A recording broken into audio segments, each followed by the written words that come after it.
Cinema ಯಾಕೆ ಮಾಡಿದ್ವಿ ಅನ್ನೋದಕ್ಕಿಂತ ಸಿನಿಮಾ ಮಾಡಿದ್ಮೇಲೆ ಅನುಭವಗಳು ಹೇಳಕ್ಕೆ ಹೋಗ್ತಾ ಇದ್ದೀನಿ. ನಾನು ನೋಡಿದಾಗ ಫಸ್ಟ್ ಬಂದಾಗ ನಮಗೆ ಅನ್ಸಿದ್ದೇನೆ ಅಲ್ಲಿ ಪರೇಶ್ ರಾವಲ್ ಅವ್ರು ಮಾಡ್ಯಾರ, ಬಟ್ ಇಲ್ಲಿ ಇವ್ರು ಮಾಡಿದ್ರೇ ಚಂದ. ಬಿಕಾಸ್ ಇವರಿಗೆ ಒಂದು ಅಪ್ರೋಚ್ ಏನಿದೆ ಒಂದು ಪಾತ್ರಕ್ಕೆ, ಇದಕ್ಕೆ ಒಂದು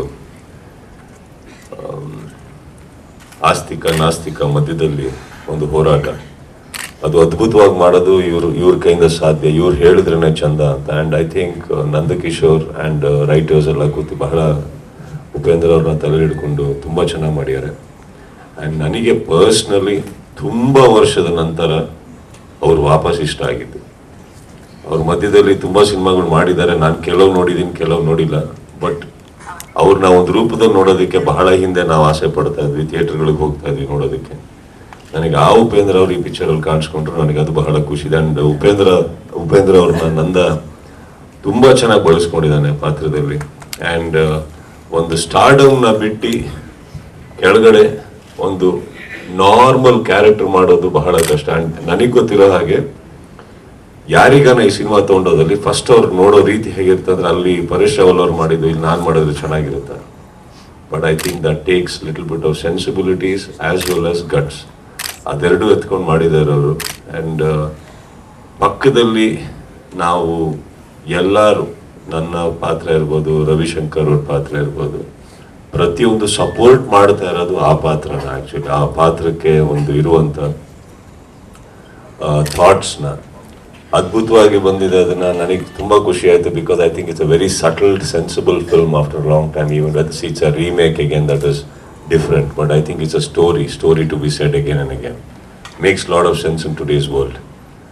So I guess it's nice. And of course Krishnan patra kottaga first ge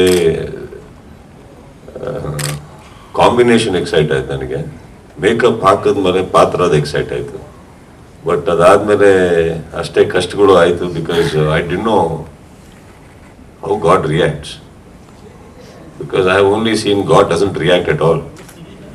ಟೆಂಪಲ್ಗೆ ಹೋದಾಗ ನಾವು ಬೈದ್ರು ಹಂಗೆ ಇರ್ತಾರೆ, ಪೂಜೆ ಮಾಡಿದ್ರು ಹಂಗೆ ಇರ್ತಾರೆ, ಹೊಗಳಿದ್ರು ಹಂಗೆ ಇರ್ತಾರೆ, ಪ್ರಸಾದ ಇಟ್ಟರು ಹಂಗೆ ಇರ್ತಾರೆ, ಇಟ್ಟಿಲ್ಲ ಅಂದ್ರೂ ಹಂಗೆ ಇರ್ತಾರೆ. ಸೊ ನನಗೆ ಇವಾಗ ಒಂದು ಕ್ವಶನ್ ಬಂದಿದ್ದು, ಎದುರುಗಡೆ ಇರೋ ಪಾತ್ರಗಳು ಎಷ್ಟೇ ಡೈಲಾಗ್ ಹೇಳ್ತಾ ಇದ್ರು ನಾನು ಹಿಂಗಿರ್ಬೇಕು ಗೊತ್ತಾಗ್ತಾ ಇರಲಿಲ್ಲ.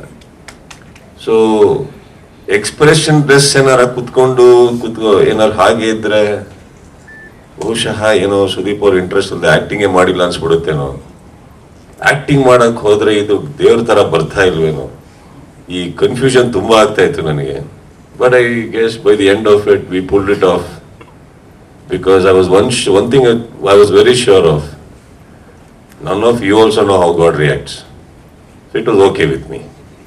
So I guess you will go by what I have done. That's all I knew. And especially with a person like Ravi Shankar around, we all will look nice on the screen. We all will look good because he looks so evil on the screen. Every time he comes, he makes us look so nice. So ಪ್ರತಿ ಸಿನಿಮಾದಲ್ಲಿ ಅಕಸ್ಮಾತ್ ಯಾರಾದರೂ hero ಆಗಿ ತುಂಬ ಚೆನ್ನಾಗಿ ನಟನೆ ಮಾಡಿದ್ದೀರಾ ಅಂದ್ರೆ ಅದು ನಮಗೆ ಹೋಗ್ಬೇಕಾಗಿಲ್ಲ. ಖಳನಾಯಕನಾಗರು ಅಷ್ಟು ಕೆಡದಾಗಿದ್ದಾರೆ. ಸೊ ನಾವೆಲ್ಲರೂ ಹೀರೋಗಳಾಗಿ ಚೆನ್ನಾಗಿ ಕಾಣಿಸ್ಕೋತಿದ್ದೀವಿ ಇತ್ತೀಚೆಗೆ.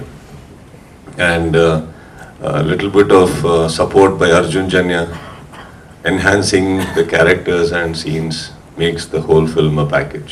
ಮೇಡಮ್ ಅವ್ರಿಗೆ ನಾನು ಜವಾಬ್ದಾರಿ ಕೊಟ್ಟು ಅವ್ರು ಪೂರ್ತಿ ಮಾಡಿದ್ದಾರೆ. ಇನ್ನು ಮುಂದೆ ನಮ್ಮ ಜವಾಬ್ದಾರಿ ಬಿಡುಗಡೆಯ ಇದರಲ್ಲಿ ಹೇಳ್ಬೇಕಂದ್ರೆ ಒಂದು ವಿಶೇಷ, ಇಬ್ರು ನಾಯಕರು ಇಷ್ಟಪಟ್ಟು ಮಾಡಿದ್ದಾರೆ. ಅಂದ್ರೆ ನಾವು ಮಾಡಬೇಕು ಅಂತ ಮನಸ್ಫೂರ್ತಿಯಾಗಿ, ಹಿಂದೆ ಏನ್ ಮಾಡಿದ್ರೆ ನಂಗೆ ಗೊತ್ತಿಲ್ಲ, ಅಷ್ಟು ಅವ್ರ ಇನ್ವಾಲ್ವ್ಮೆಂಟ್, ಅವ್ರ ಖುಷಿ, ಅವ್ರ ಸಪೋರ್ಟ್ ಇದ್ದಿದ್ದಕ್ಕೆ ಈ ಪಿಕ್ಚರ್ ಇಲ್ಲಿವರೆಗೂ ಬರೋಕ್ಕೆ ಸಾಧ್ಯ ಆಗಿರೋದು.